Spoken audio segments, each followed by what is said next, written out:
안녕하세요. 이번 시간에는 apply 메서드를 사용해서 데이터를 변환하는 방법을 알아보도록 하겠습니다. 자, apply라고 하는 것은 데이터 프레임 또는 시리즈가 갖고 있는 메서드예요.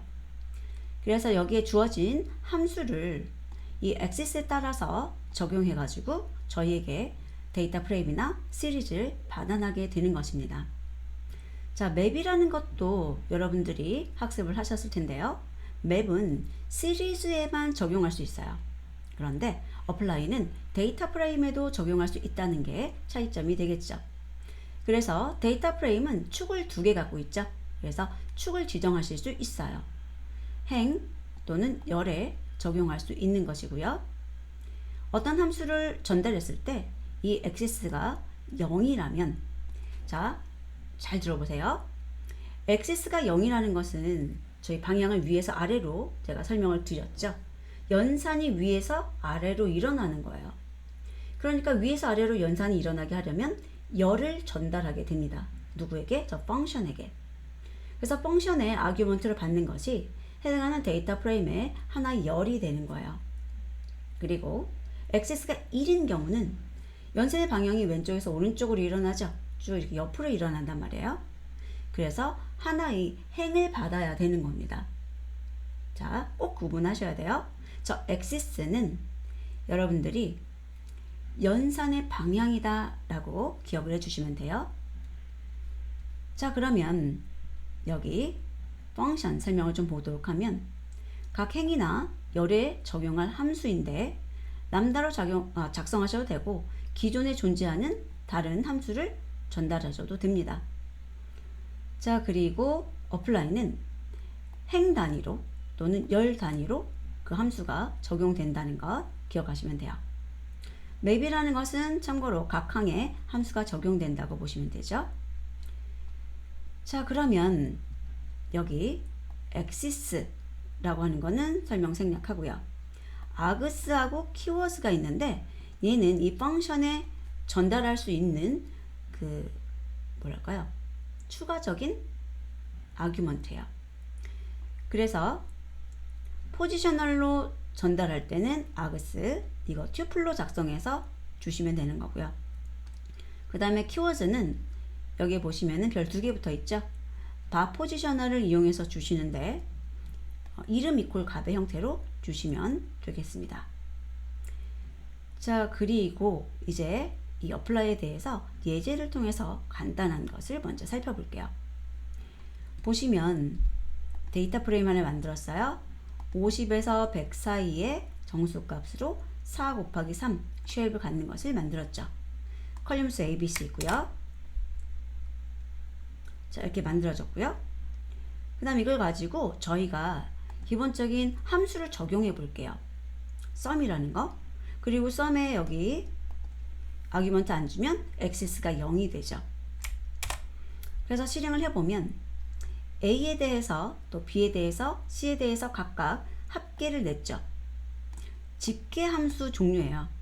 그래서 이렇게 집계가 나왔고 그 다음 이것을 apply를 이용해서 적용할 수 있습니다. 자, 이렇게 적용할 수 있는 거죠. 자, 그러면 여기서 제가 액시스를 줘볼게요. 여기도 액시스를 줘볼까요? 이런 식으로 동작 동일하게 하는 거 보실 수가 있고요. 그러면 두 가지 차이점이 무엇이 있느냐?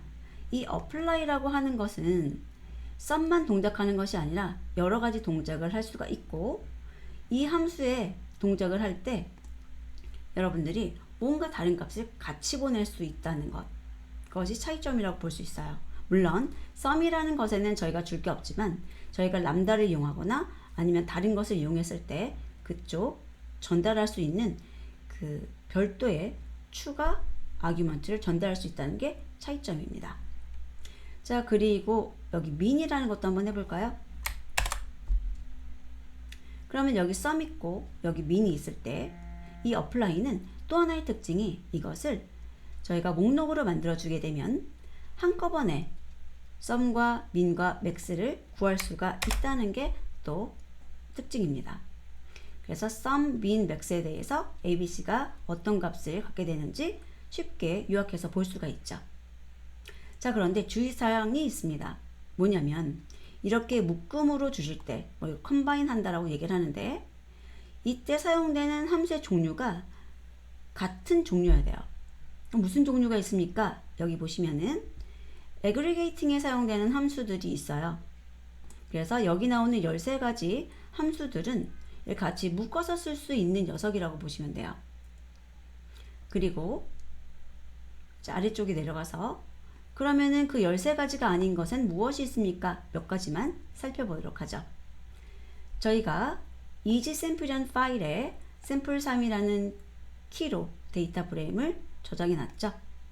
그래서 그 데이터 프레임에서 English, Chinese, Japanese라는 것을 가져다가 사용을 할 거예요. 추적한 결과는 이렇게 나오고요. 이거는 여기 있는 아이들 갖는 직원이 각각 어학에 대해서 등급이 무엇인지를 보여주는 거예요. 그래서 이 사람은 영어하고 일어가 1등급이고요. Chinese는 등급이 없는 거죠. 그리고 여기 있는 이 직원은 제피니스만 2등급이 있는 거죠. 여기 있는 이 사람은 하나도 없네요. 그래서 이런 식으로 데이터가 있고요. 이 데이터에서 우리들이 아이디별로 가지고 있는 어학의 등급의 개수를 알고 싶다 라고 한다면, 자, 아이디 별이니까 아이디 별로 줘야 되잖아요.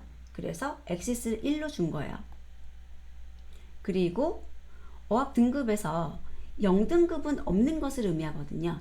그래서 0을 빼고 개수를 세세요 라고 하는 게 numpy 함수에 있어요. 그래서 이것을 이용해서 결과를 구해주게 되면 이런 식으로 각각의 아이디별로 0이 아닌 것이 몇 개 있는지 이렇게 확인할 수 있습니다. 이 count non-zero라는 것은 저기 위에 있는 13개에 속하지 않죠. 그래서 얘는 transform 종류입니다. 자, 그리고 이번에는 어학 종목별 등급의 개수라고 되어 있는데, 지금 English, Chinese, Japanese 이렇게 어학 종목별로 0등급을 하는 것은 없다는 것을 의미하고 1등급, 2등급, 3등급이 몇 개씩 존재하는지 개수를 세는 건데요. 이것은 시리즈에 있는 value counts라는 것을 이용하시면 되겠죠.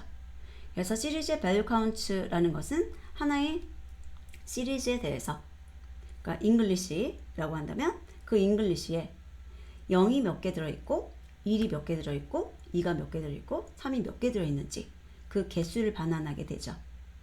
그래서 실행한 결과는 이렇게 나오고요.